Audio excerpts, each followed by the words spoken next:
Imagine this. Every 39 seconds, somewhere in the world, a hacker strikes. A phishing email is sent. A company files are encrypted or someone's identity is stolen. That's every 39 seconds. Another attack. Cybercrime isn't a distant, intangible issue. It's here. It's now. It's the dark underbelly of our connected world, and its impact is staggering. 10.5 trillion in global damages projected by 2025. To put this into perspective, the United States and China are the only two countries that currently have GDPs larger than $5 trillion. The US is 28 trillion and China is 18. That's crazy. 10.5 trillion in global damages projected by 2025. But who's being hit the hardest? Everyone. Seniors losing their life savings to romance scams. Small businesses crumble after ransomware attacks halt their operations. Massive corporations have their data stolen and sold like products on the black market. Even governments, yes, governments have their systems infiltrated, their services disruptions, and their infrastructure brought to its knees. This isn't just crime anymore. This is war. This is a silent digital war, and the battlefields are everywhere. Your inbox, your supply chain, your passwords, your phone. These attackers, they're organized. Picture offices, real offices where cyber criminals clock in like employees. Developers write malware. Customer support teams, seriously, customer support teams guide victims on how to pay their ransoms. And managers oversee these criminal enterprises like they're legitimate businesses. They even offer bonuses to their best performers. It's cybercrime as a service. It's evil, scalable, and it's terrifyingly efficient. So how do they do it? The tools are simple. Phishing emails that look indistinguishable from the real thing, stolen credentials sold on the dark web for pennies, and ransomware, malicious software that locks up your life and demands payment to give it back. But here's the chilling part. We're all vulnerable. Even as businesses race to harden their systems, attackers evolve faster. They use AI clones, deepfake videos to deceive, and stolen identities to infiltrate. And yet, many don't report these attacks out of fear, embarrassment, or confusion. Victims often pay the ransom quietly, fueling the cycle and emboldening the attackers. The question we must all ask is this: how do we fight back? How do we protect ourselves, our businesses, and our futures against this relentless, invisible threat? Today, we're going to answer that. Welcome to this episode of Driving Forward. We're diving deep into cybersecurity with a panel of experts who live and breathe this fight every day. They'll share the insights, strategies, and stories to arm you with the knowledge you need, because when it comes to cybersecurity, ignorance isn't bliss, it's vulnerability. So buckle up. Let's drive forward into a safer, smarter, and more secure tomorrow. We're excited to be joined by Wade Anderson, Ben Barnes, and I'm going to grab him, Joel Carlson. Wade, Ben, and Joel, I appreciate you coming on today. I'm going to take a moment here and do a quick introduction. We didn't get a lot of time in the green room due to technical issues on my side. So appreciate y'all coming on. It worked out in the end by the nick of time. But let's start out with Wade. Can you take 2 minutes and do a quick intro? Sure. Great to be here, Nate, and everyone out there. So Wade Anderson, I head up technology and facilities and a few other things for Bay and Bay Transportation. We're both a trucking and logistics company here out of the Twin Cities, St. Paul, Minnesota. And I've been here about 6.5 years, but over 30 years in technology and security across a variety of industries. Great. Appreciate that. And it is cold in town today, isn't it? It is cold. Ben, how about yourself? Sure. Ben Barnes, McLeod Software here in sunny Alabama for you guys in the cold. Yeah. Head of our, I'm a CIO here at McLeod, head of all internal IT as well as our cloud services solutions. So the security threat is real. I've been our CISO before I was our CIO. So I have brought that passion with me into my new role. Excellent. Excellent. Joel, you want to take it last but not least? Yeah, happy to. Joel Carlson, I'm with ProCircular. We're a Midwest-based cybersecurity professional services organization. Personally, I've been in tech sales for about the last 30 years, working in the Twin Cities, enterprise application delivery, a lot of back office types of things. Certainly security's been high on that for a very, very long time, and look forward to the conversation. Excellent. Thanks a lot. Thank you all for being here once again. Looking forward to this discussion. And I just lost my monitor. So, nope, now it's back. Okay. So once again, we're going to float with some technical issues. And if we lose me entirely, just keep chatting and I'll flip to another desk here at the office. So, let's kick it off. So whatever it is, I don't get it today. So, however many 100+ episodes of variety of different things, and this one's going to be the problem. All right, so let's kick off with this question. I'm going to participate in some of this because this is a passion of mine, if you couldn't tell from the intro, just with how many companies we work with on a daily basis and the issues that we've fought with. So, but what are the biggest cybersecurity challenges facing the trucking and logistics industry today? And how we're going to present these questions is make sure that everybody wants to talk about these topics, but try to keep the answers to like 2 minutes or less, and we'll roll from there. So, Wade, why don't you take that first? Sure. Yeah, I think two things. One, our biggest vulnerabilities are always our end users. We've been talking about training, fish training, just cyber awareness training for many years. I think the difference right now is with AI and deep fakes.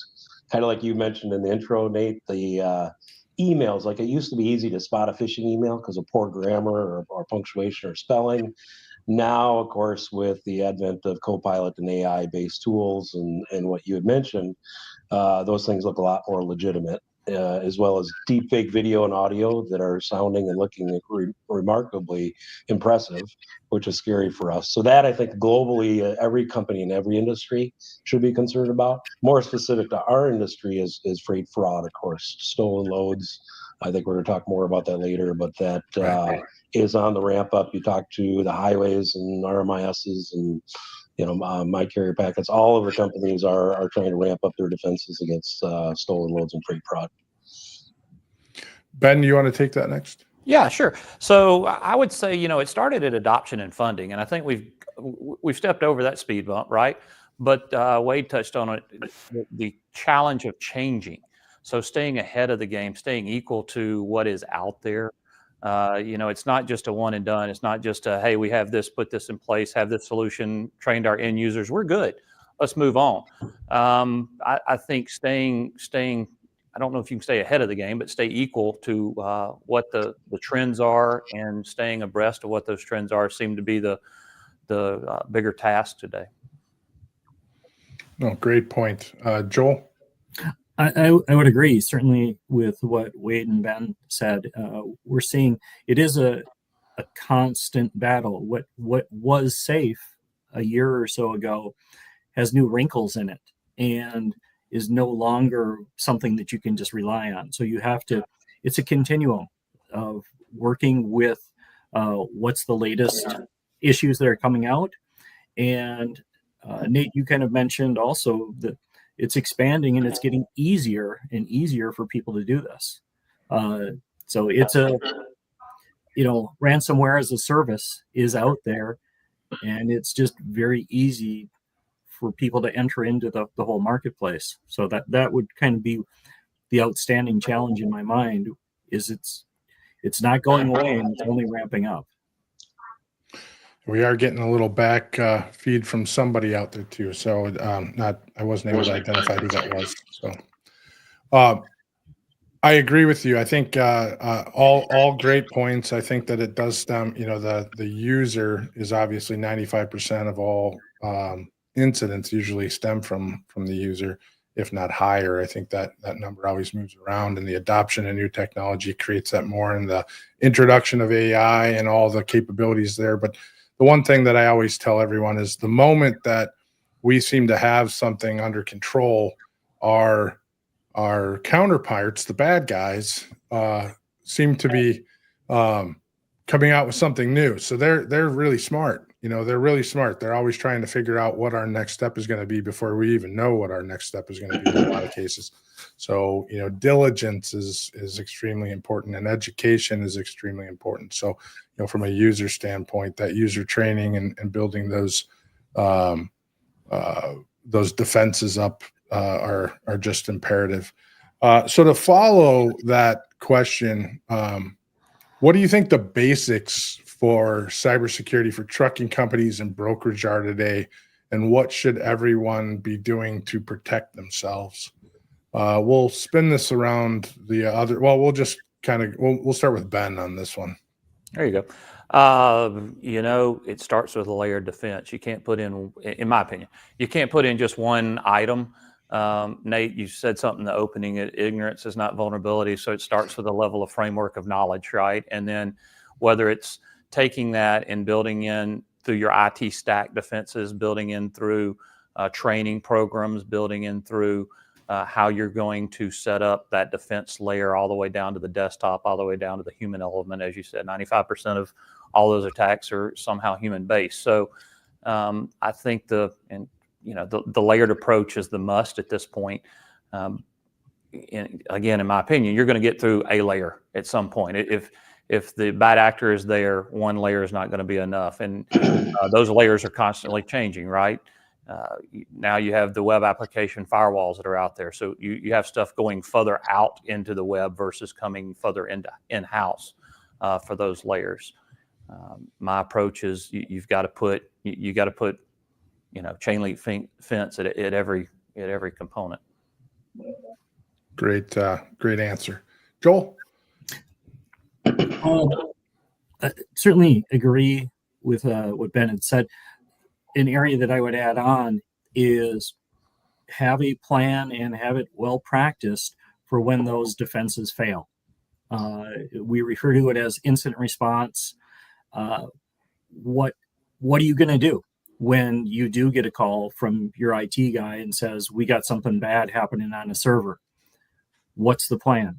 That should not be a real-time discussion. That should be something well-versed, well-practiced ahead of time, involving CEO, COO, CFO, because there's going to be discussions that are going to need to be had about, do we tell our clients? How much money are we looking at this from a ransomware standpoint? How does that affect our short-term capital? What about operations? So building out a incident response plan in advance, and it doesn't mean that you don't do the other things. It's just hopefully you don't use it, but when you have it and you plan it, that's going to be the best direction to get back out of trouble. Wade, moving on to you. Yeah, so kind of tying what those two guys said together, I also view it as a three-legged stool. What Ben talked about, the blocking and tackling, the technical measures of endpoint detection, multi-factor authentication. There's a lot of blocking and tackling things out there. It's just simple things that can be done even by a small company with limited investment to make sure that you're covered from a technical standpoint. Firewalls, protecting your data, shrinking your sort of threat footprint, all of the technical stuff.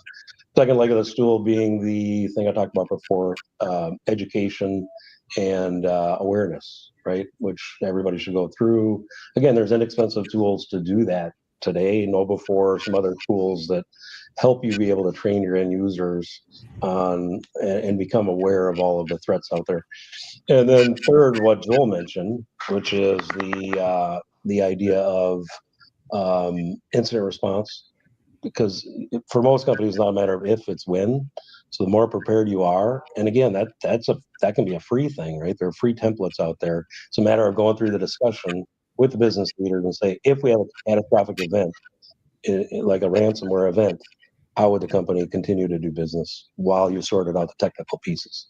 So that's my three legs: is the technical defenses, the education and awareness, and then the preparedness for when it does happen. Right. I like that approach. And to call out, I look at multi-factor authentication being an extreme. So many companies that I speak to, they don't want to deploy a multi-factor authentication. That is your strongest line of defense. Putting that in place, we can debate whether or not it's your strongest line of defense, but when applicable, having that out there is a massive defense mechanism for any solution that has that in deployment. So looking at that capability, the idea is ultimately to put some difficulty layer between yourself and the bad guys. And if you create yourself if you make yourself an undesirable target, they're going to move on to a different target. And you don't necessarily, want to say that, great, well, they're going to move on to another target, but you don't want them to hit you, and they're going to hit somebody. So that's the idea: is make yourself undesirable, and they're going to move on to someone else. So multi-factor authentication is certainly, I'm glad you brought that up, Wade, and to all the other points, they're all equally there. And something, that we talked about at many of our customers, especially the smaller ones, is, let's say you have that training plan and some things are looking off and your night dispatch is in, and all of a sudden they start identifying that they're under a scenario where they're being attacked. Simply shutting off their systems, simply shutting off their systems and disconnecting from the internet. If this maybe isn't quite the same scenario that it used to be when you were entirely on premise, but many people still are on premise, and just having that as that incident response plan is, and maybe that's not the night dispatch's call, but that's that IT director or CEO's response of, I just need to stop, just get everything to stop. So sometimes it's as simple as that. So to kind of mop this portion of it up, I guess I have two questions kind of left on this particular line. Cybercrime costs the world trillions of dollars a year, which is absolutely astronomical when you get through it. It costs more than the GDPs of most countries. I think it was $8 billion in 2023, or $8 trillion, dollars in 2023. Why do you believe we're not talking about this problem more as other global threats? And we'll start with Joel on that one. Sorry, I guess I need to correct that. So, need to fly the plane. You're waiting, thumb work. The reason we're not talking about it more, unfortunately, I think, is because we've gotten a little desensitized to it.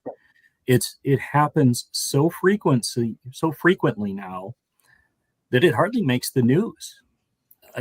I think a good chunk of us in the industry, we all remember back when Target got hit years ago, and that was kind of one of the last big ones that really stuck with you. And then you hear about various other industries that are compromised, and they get their customer data pulled down and dumped to the dark web.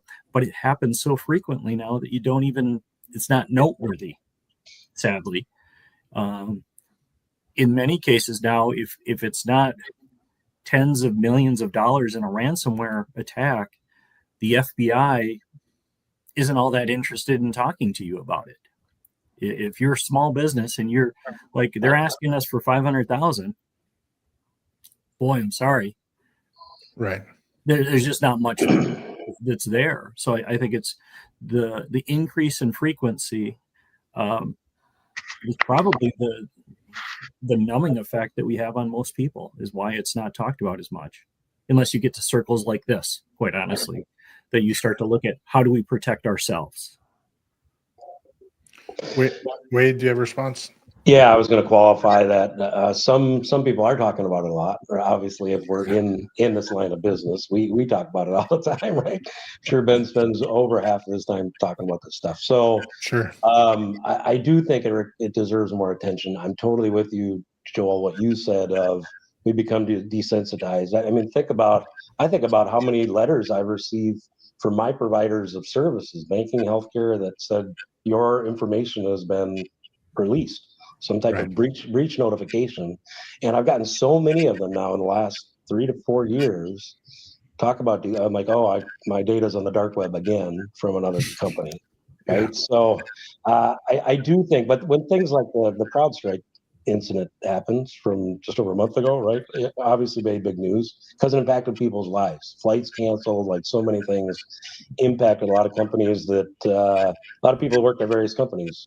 Their companies were impacted, or some upstream, downstream provider were impacted by the CrowdStrike outage. So I'm with Joel that I think it's so large now, it rarely makes news unless it's massive. And Ben? Yeah, so desensitized is one way. I'd say convenient might be another. It's convenient for us to ignore it because it's so prevalent at this point. So that ability to just say it's just like turning on the news and seeing where there was an accident on the major highway in your city. Oh, another cyber attack today. Move on. Sure. And so you talk about we're set up to prevent more so today the drive-by attacks. So the only ones that catch our eyes sometimes now are the deep dive large attacks, wager, one that made a big splash. Everything else is just fodder. Is just kind of floating along, and we don't pay it attention. So it goes to the desensitized approach, and we've got to keep pressing. For components out there that are speaking about it and talking about it. It changes every day, so keeping it front of mind and on topic is really, I think, why this podcast exists and a lot of our passion on this podcast. So we got to keep that effort going and not just let it keep getting further off the page, if you will. Right, it's rolling down. So let's get it back to the top. Agreed completely. So this is the perfect segue to move into, so I think it was Joel and maybe Wade tapped on this too, but I think all of us agree on, there has to be a certain dollar figure to an incident before someone's going to pay attention from an acronym standpoint. So FBI or whomever, right? So the topic of freight fraud has been getting a lot of attention over the last few years, but more importantly, probably over the last year or two. And, there's a huge component of freight fraud that I believe ties directly to the digital side, to cybercrime. But it doesn't get a lot of attention from, the FBI or local law enforcement at all. And I think that's largely due to that dollar figure. But let's jump into the other question, and you guys can kind of put your thoughts on this too. But what are your thoughts on freight fraud, and how would you classify it as a cybercrime? Let's just kind of roll into that side of this discussion here too. Starting out, I think we're back to the starting question at Wade, and then we have a question or two in queue here too. So we'll go to the audience after this one. Yeah, I've actually seen freight fraud really tick up exponentially in the last 10 to 12 months. So really within the last year, that's what we're seeing and what I'm hearing. Pretty connected to other folks in the industry. Again, kind of like I alluded to before, you see if you're a brokerage, you use a third-party vetting tool like an RMIS or a Highway or an MCP or something like that. They're scrambling to get more and more controls in place to try to vet the right carriers. But even with that, right, carriers can get hacked, and people can use those emails to, again, pretend that they are the certain carrier, steal a load, and now that these bad actors have become so sophisticated, where they can use virtual phone numbers and use a tracking app, third-party tracking app, which everybody uses. Where is your load? And basically tell the tracking app where they want to see it going, right, from source to destination. Meanwhile, they're taking the stolen load to a different location to sell the goods in some shady back alley warehouse or Yeah. whatever. So, yeah, I think it is a cyber crime, but it is a physical crime. But each load, even a couple of few $100,000, the point, like anything sub 500,000. I spent many hours with the FBI, I'm part of the InfraGard, which is the FBI private sector partnership. They've got bigger fish to fry, right? They may be material to us. I mean, we're Right. we're a mid-sized trucking company, and broke to us 500,000 is a very material amount. To the federal government, it's a drop in the ocean, right? So, and they've got much bigger problems to deal with. Ben, do you want to take this question? Yeah, sure. Yeah. So I think the question is it a cybercrime? Yes. Is it spam? Is it a scam? Is it using data to steal something?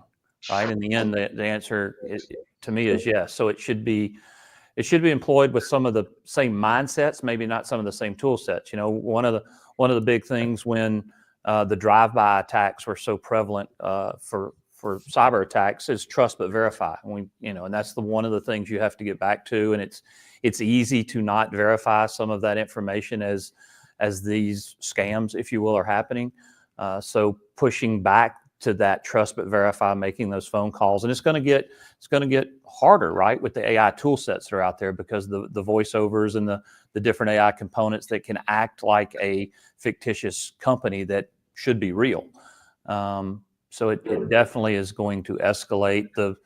There's McLeod Software, I get a call occasionally saying this has happened. Who do I call? What do I do? Who's going to investigate this for me? So it crosses, state borders and federal territories, and may even cross, international borders at some point. And there's nobody in a, position of authority that's going to go investigate that or prevent that. So there's not a lot of oversight from a federal government standpoint to try to crack down on that crime, and that's going to escalate it even more, in my opinion. Great answer. Joel, you want to take this one too? Yeah, it's interesting. This kind of does fold in line with some of the other more traditional cybersecurity, but I think often we think of ransomware and some of those things, but you see an awful lot of the cyber criminals get into your environment and they just sit there. Preferably they aim for your email server so that they can sit there, and we've seen detection rates take up to like 240 days in some cases, because they're just listening and they're trying to gather information. And if they can gather that information about loads, I've had some clients that have had emails kind of rerouted to their shipping department saying, hey, we've got a new location for this load, we want it to go here instead of here. Here's the PDF that we have from the earlier conversation. So they're grabbing bits and pieces to help validate or make it seem like they're validating a conversation that's been ongoing. So they're very clever, smart people, and scary good at what they do. I appreciate that answer. So we're going to continue on that line in just a minute, but I'm going to put up a question from Mike McDonough. And Mike McDonough says, and I read these out just because we are on some terrestrial radio also. Do you feel the way that the transportation industry works, in its nature of low barrier of entry and lack of steps to verify companies, has created a hotbed for bad actors to act in a rather target-rich environment? Meaning in fraudulent load postings, they have thousands of touch points to now spoof later on. So does anyone want to take that? I guess Mike's basically saying, have we created kind of our own mess by allowing it such an easy barrier to entry? I mean, you can go start a motor carrier in 3 weeks.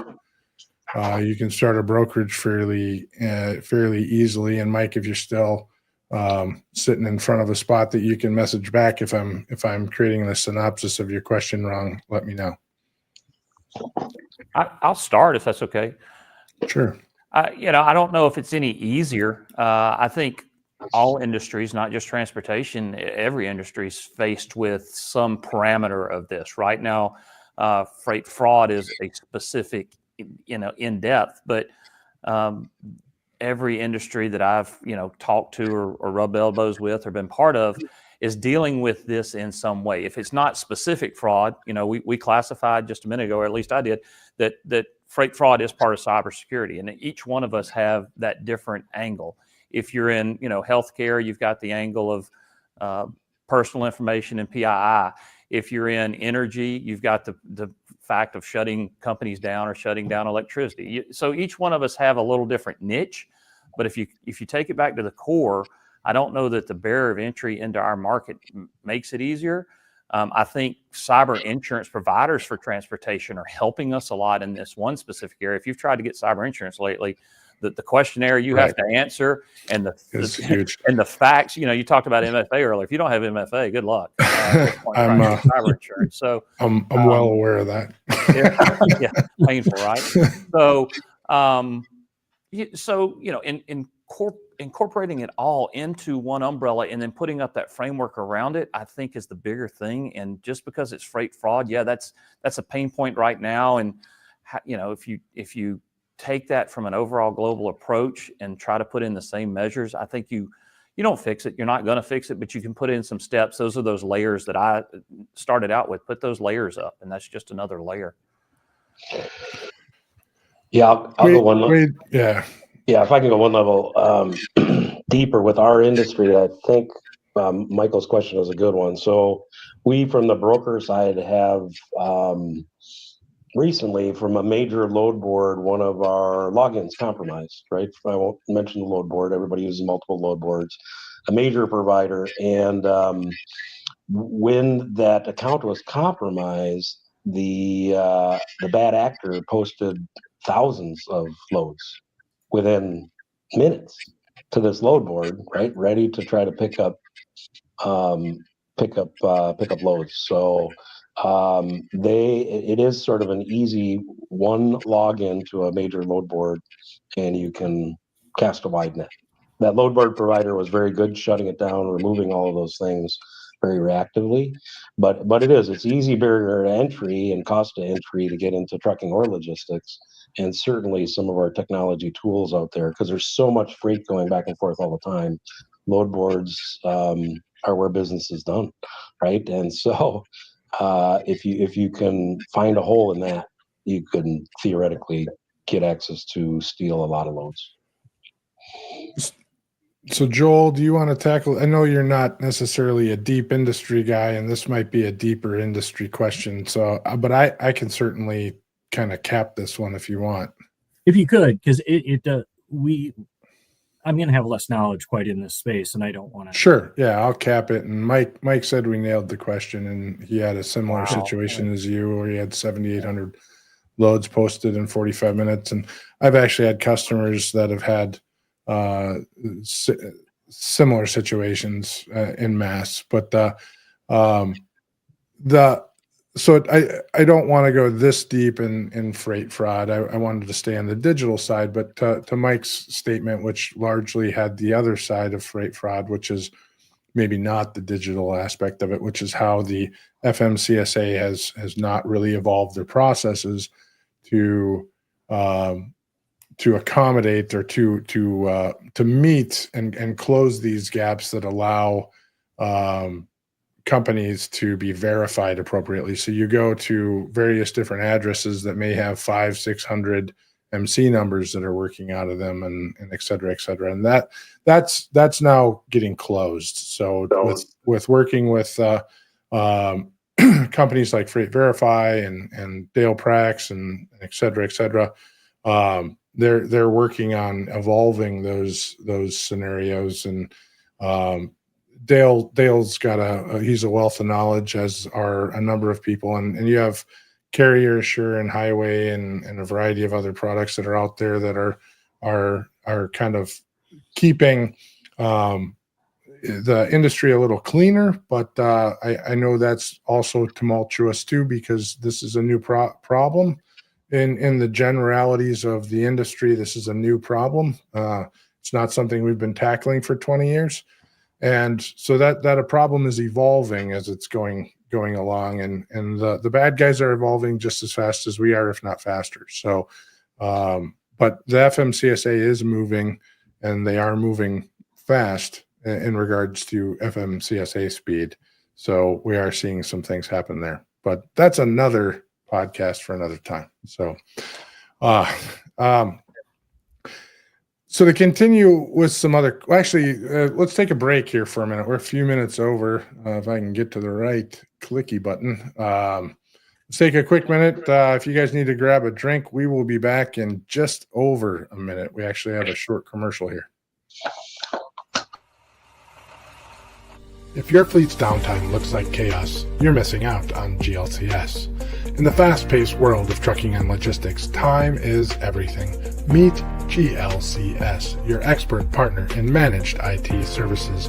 We integrate seamlessly with your team, bringing seasoned IT professionals with deep transportation and logistics expertise.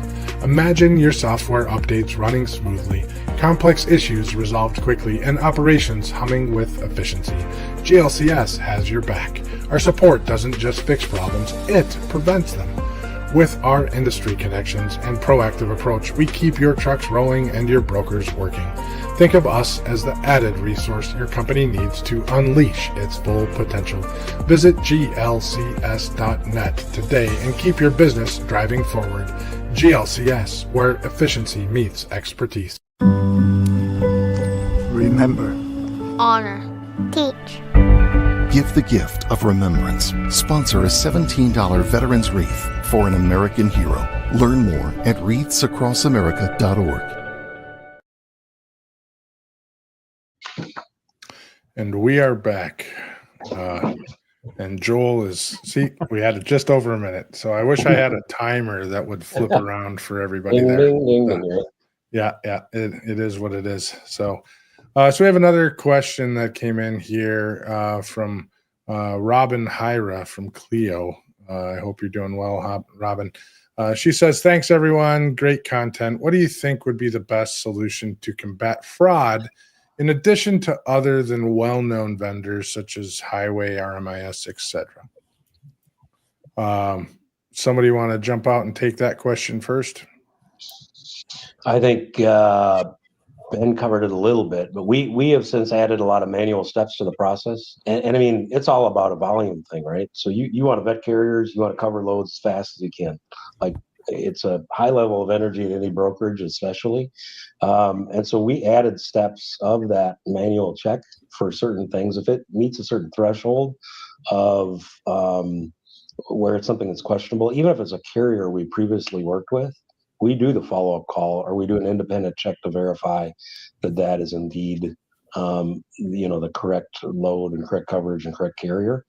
And so we're connecting dots more manually right now than anything. So yeah, there are all the tools that you had mentioned, Robin, but I think we're getting back to, unfortunately, there's going to be some more manual steps in the process to prevent or reduce fraud. And I hear that out of a lot of our customers, Wade, that there's if it's a new form of business, then you do a little more checks. There's this escalating path of how much checks you should do, but it's getting back to, it slows down our business a little bit, but picking up the phone, making that call, and just making that, human interaction and verifying it's human interaction, which is going to become harder and harder as we go. But that's what I'm hearing from a lot of our customers are having to do. It's that capacity strategy that runs around it, Wade. You nailed it there, and Ben, you nailed it as well.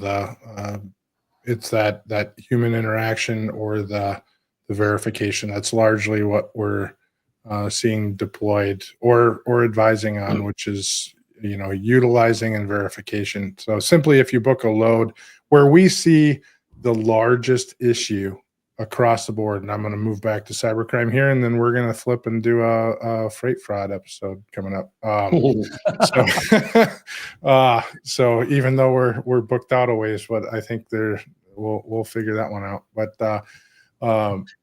if you look at we work with a lot of brokerages, and when we sit down and talk, the largest issue that we have with all of our customers in the fraudulent standpoint is they book a load with a carrier and they dispatch the truck before they get a signed rate confirmation back, and they don't verify with the carrier. They don't pick up the phone or send an email, and they don't have a transaction after they book the load with that carrier, and it ends up not being the carrier.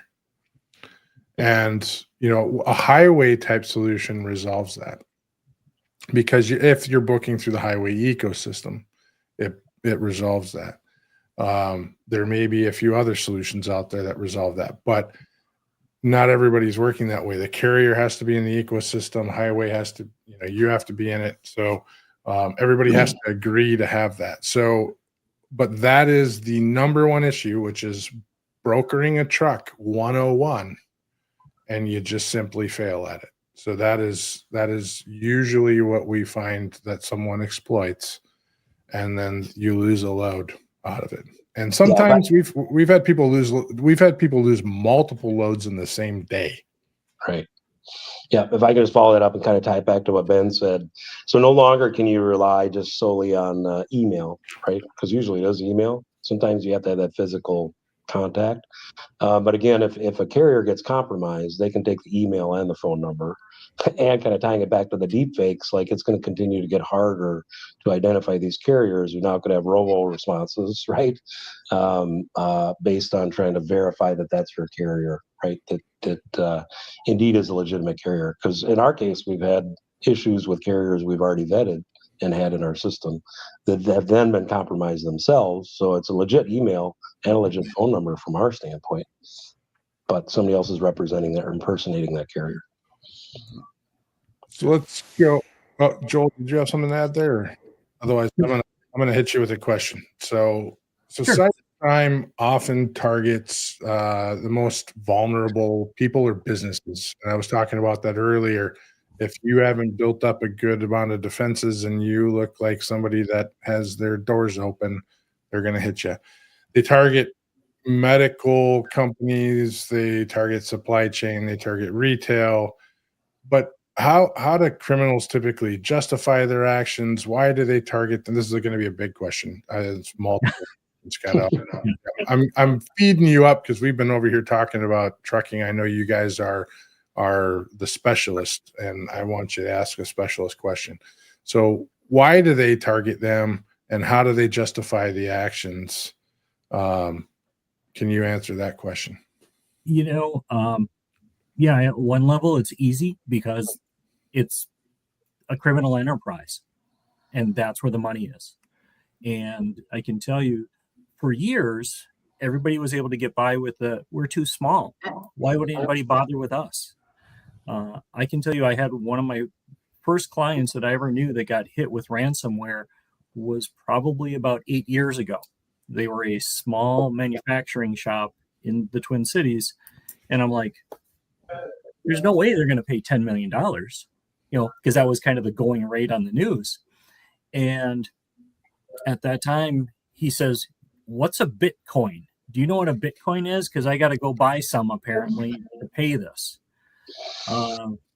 And the dollar figure turned out to be about $5,000-$6,000 for him. And I was like, it occurred to me at that moment that cybercrime took a turn. It was no longer we're aiming at Target, we're aiming at Medtronic, we're aiming at the big guys because they got barbed wire and all sorts of dogs and everything around their data with a layered defense like Ben talked about. It's a whole lot easier to crash on the small guys and get through their defenses, and they'll make it up in volume. there's no real cost to them. That's what they do, is if I can lock up your systems at a critical time for you, because I know that maybe the holidays are really busy for you because I've been in your system and I've been watching you, and I know you got big stuff coming up. If I lock you up right at the right time, unfortunately, a lot of times those right around holidays, they'll lock it up, and then they'll know that, okay, you've only got so much time to be able to get this before it really hurts your operationals. So that's how they do it. And in some cases, quite honestly, it is just cyber criminals from across the globe. And at some levels, the poor guys that are programming it don't even know what they're programming. They get into it by accident. And by the time they figure out what they are actually doing, the retirement plan out of those kind of organizations isn't real great. So that's kind of what we're seeing is why do they go at the smaller guys and the more vulnerable? Because they're easier. It's just what it is. Softer targets. Yeah, if I can piggyback on that, Joel, it's interesting. Your story from 8 years ago, we at Bay were hit here 6.5 years ago. Same kind of thing. Ransomware, it was 6 Bitcoin, which at the time was about 36 grand. We ended up having to pay it. It's been very, very publicized in transport topics and other things. But we were a soft target. I spent hours speaking to the FBI. It was a Conti ransomware group that eventually got found out. Spent 3 hours with the FBI after they got found out, and they're cornered.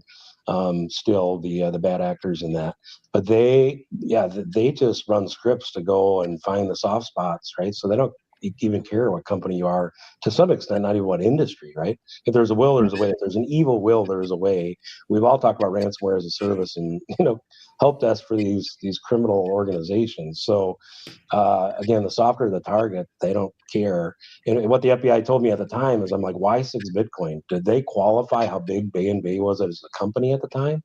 They're like, no. They went back and forth, and they used to try to set the ransom amount based on the size of the company, revenue, or whatever, but that got too tedious. So now they just had a blanket amount for everybody they hit. Everybody was the same 6 Bitcoin at the time, and they would just go from company to company. If you had a soft spot, they'd plant the ransomware and trigger it.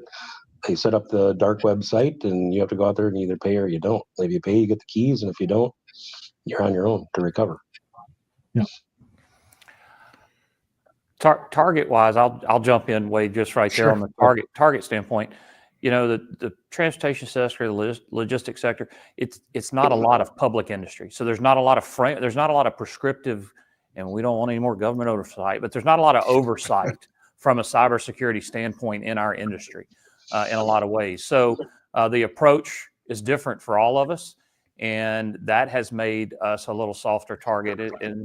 In every industry suffers for talent, right? The cyber talent to put in this framework is also still catching up. If I were in college right now, it would be what I'd be studying, because I know coming out it's a vast market. So, but I think that not having some of the structure oversight other industries have has also made us a little more vulnerable. Nope, fair points across the board. So I'm going to move kind of to some closing questions. If anybody else has any comments or questions, feel free to feed them in. Moving on to the more human aspect of cybersecurity, what's it like? And I know everyone on this panel, myself included, has probably had these discussions. Actually, Robin's commenting, I think, on what we had talked about earlier, which was humans are still needed to help with the freight fraud side. And then she's also saying, choose tech to automate what you can and redeploy humans where needed. So that's absolutely true. So on the human side of cybersecurity, so I know I've had my conversations along this line, but I'm going to start this off with Wade.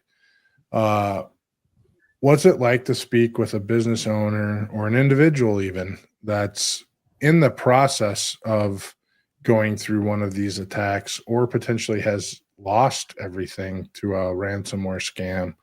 I mean, have you had those conversations? I know some of you are deep in this, so can you speak to those conversations and your experience there?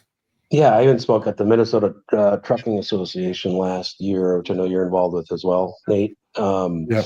There's smaller companies that maybe haven't invested. Ben, I know you said that a lot of companies, a lot of your customers, I think, have gotten over that first hurdle of some backing and investment. I don't know that all of the smaller trucking companies, maybe smaller brokerages, have yet, and so it is a little bit overwhelming to figure out how much to invest as a smaller company. But if they've already been hit with it, like you're asking about, Nate, I think it's a lot easier to look forward and look backward. I've helped out a lot of companies. I've actually connected other trucking companies and dray companies to Pro Circular.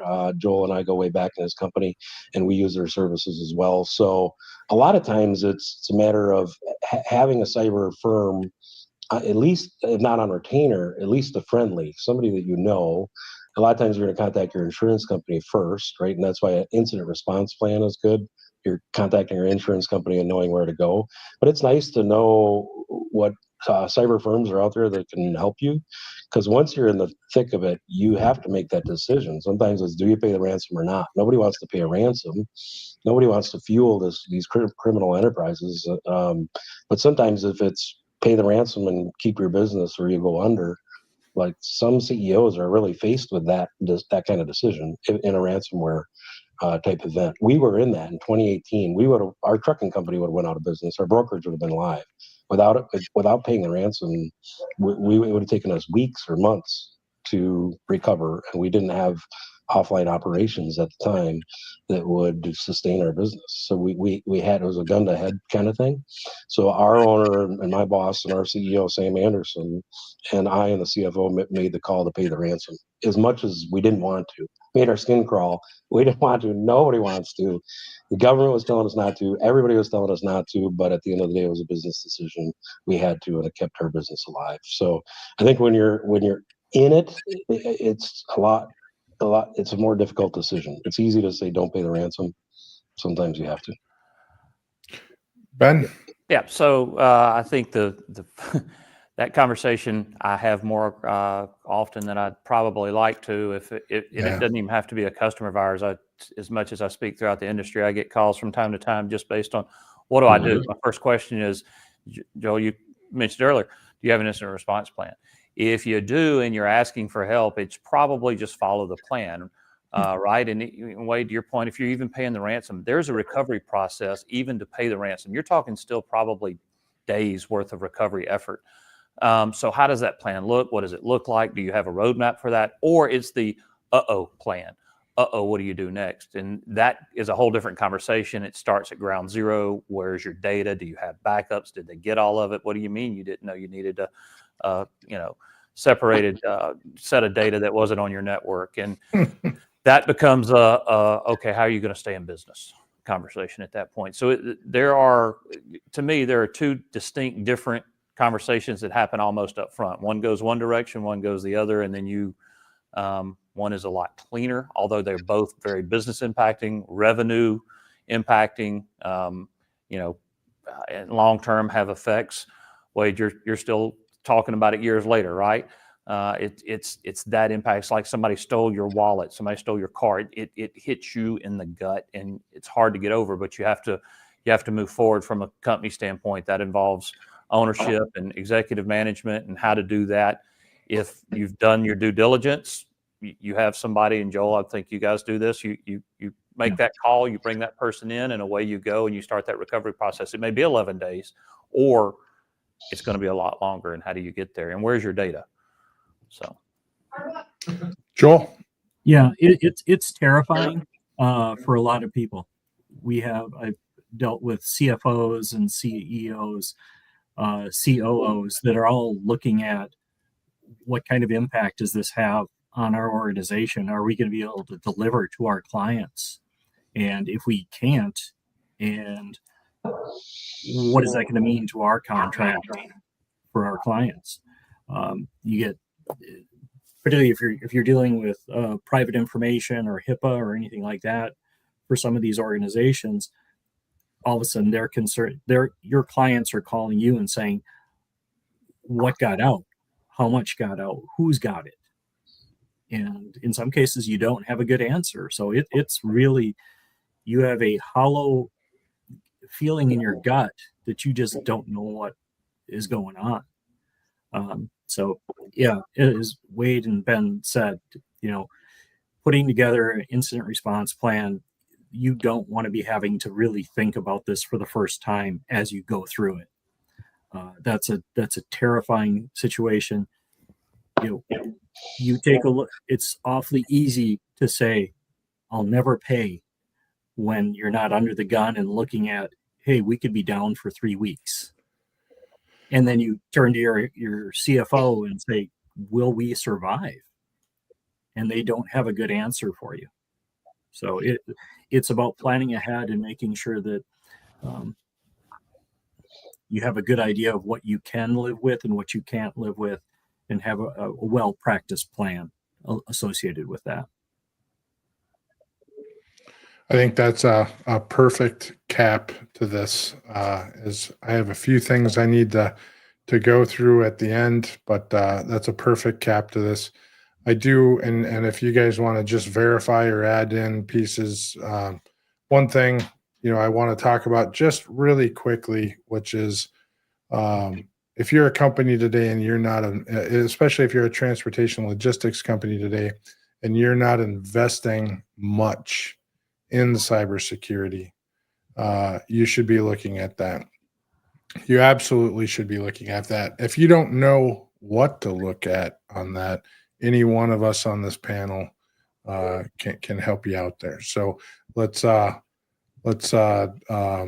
Wade, how can people get a hold of you? I appreciate everybody coming on the panel today, but Wade, how can everybody find you? Yeah, for sure. I think LinkedIn is the right place. Obviously, everybody's on LinkedIn, so feel free to reach out to me and ask a question there, and I'm happy to give you my email address and phone number. I've, like Ben and Joel as well, very open to this, very much want to help other trucking companies and brokerages stay ahead of the bad guys. But even though we're all frenemies in this industry, right? I've been in IT over 30 years, but this is the first industry where we're all kind of frenemies. We all work together and we compete. And so, even back to our incident 6 years ago, my boss or CEO said, "Open the kimono, let everybody know if we can help others avoid this. By all means, nobody else should have to go through a ransomware event." So reach out with LinkedIn, and happy to share more from there. Same philosophy for me, share, so just taking it here, Nate. So, Yep. share the experience so others learn from it. Don't let us all suffer the same fate. We're going to learn new things together. LinkedIn's a great way to reach out. My name here in the podcast, ben.barnes@mcleodsoftware.com is the other way. So happy to help anyone. Our industry is close, and this has taken revenue out of our industry, and that's the last thing any of us need or want. So anything we can do to help that as a team, as a group, as an organization. And Joel, Absolutely. Please reach out on LinkedIn. Happy to communicate that way, or jcarlson@procircular.com. As Wade and Ben have mentioned, I think it's, if you're on the good side of this, you want everybody else to try to know your knowledge as much as you do. It just helps us all. The bad guys kind of outnumber us in some senses. We got to all link arms as much as we can and do our best to keep them from getting any more of our money. So, Joel, did you say it all helps us all drive forward together? absolutely. fair It would enough. absolutely help Fair us enough. all. Good ending right there. And to be honest, and kind of the way I was capping this was, I have literally said, I've had phone calls. I'll never forget one on the 4th of July, probably 4 or 5 years ago. I had a company owner, a several hundred truck fleet and brokerage and warehouse, and he called me up. He's been in business probably 50 years and second generation, and called me up nearly in tears that he was completely locked up, and his company was done. It was absolutely done. and he did not know what to do. Just did not know what to do. Don't be that guy. We helped him. We got it taken care of. We went through a plan. But there was no plan. Don't be that in that situation. So you don't have to be in that situation. If you're just thinking your backups are good enough, they're not. So that's not.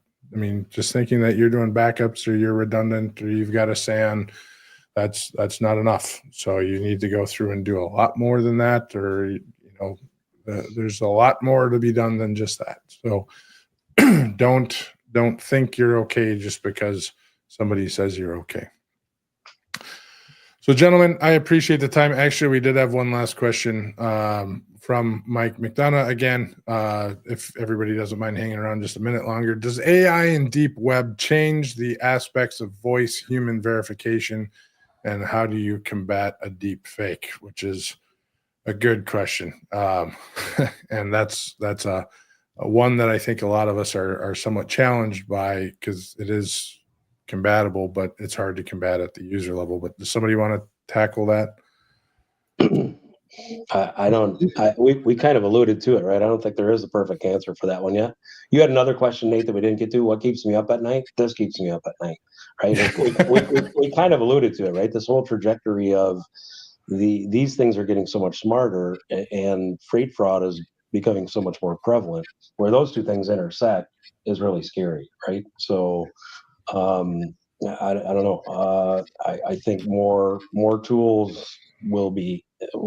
Again, it's sort of the leapfrogging of the bad guys and the good guys, always trying to get past each other with AI and these robotic voices and now video, right? So I don't know that there's a great answer for that. Reusable carriers. If somebody knows somebody, it's easier to sleuth and find out if that's an actual individual. A video, right? An ad hoc video through a team ad hoc, Teams link or some type of video conference link could be helpful as well. I don't know that we have a smoking gun, easy button answer for that one yet. I agree. I think there's plenty of opportunity for, Freight Verify, Carrier Assurance, those vendors in that space that are going to hopefully shore some of that gap up. Happy Robot is maybe there's some ways they can put in some components that help with that too, or and the other vendors with the voice AI components. So that's it's not easy. And it's not going to be easy tomorrow. It's going to take us a little time. I think talking about it, sharing the experience, again, all the things we've said, the more we can share, the more we can get out there, the more we can talk about it. How do you verify? You pick up the phone. If that's not the right number, maybe you call two numbers before. Maybe there's a direct number, a cell number, and a business number. I don't know. But you got to put in those components. You got to have a trust but verify component for now, and that's a human component. We've been doing some demonstrations of this deep fakes with some of the organizations in town. Our CISO came up in town and did a presentation with their approval, using a short clip that they had gotten from their CEO speaking at a different engagement, and was able to basically have him say whatever he wanted him to say during the presentation. It's frighteningly good and frighteningly easy. The barriers to enter on this are not what they used to be. Right. And in some ways, it's the future. I mean, the influencers of the future are not going to be people. They're going to be owned by companies, and they're going to be digital influencers. So, and that's the trajectory we're on. This is going to be something we're going to have to combat. But all right, I appreciate you staying over. We're 4 minutes over. Thank you very much. Look forward to chatting with you all in the near future. Thank you. Thanks. Awesome. Thanks, Appreciate Nate. it. Thank you, Nate. Ben. All right. That was an interesting episode. Definitely a topic that's near and dear to my heart.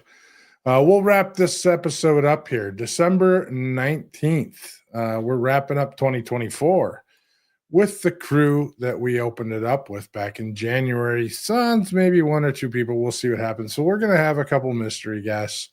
We'll talk about the subjects that we opened the year up with. And that is been a while if you go back and look back at January and how things have evolved since then. Following that, the shows in 2022, we're going to, or 2022, 2024, 2025. Man, if I could get this right. So, starting January 2nd, we're going to do the best of in 2024. So I'm taking 2 weeks off of this podcast for a while. And then January 9th, we're going to have 2025 predictions. And we're going to have a heck of a crew on for that one. So we'll announce the panelists on the 2025 predictions coming up soon. But that'll be a great crew there. National Wreaths Across America Day is December 14th. That's this weekend, Saturday. If you haven't participated in Wreaths Across America Day, you certainly should. It's a humbling experience. We at GLCS will be participating throughout the country.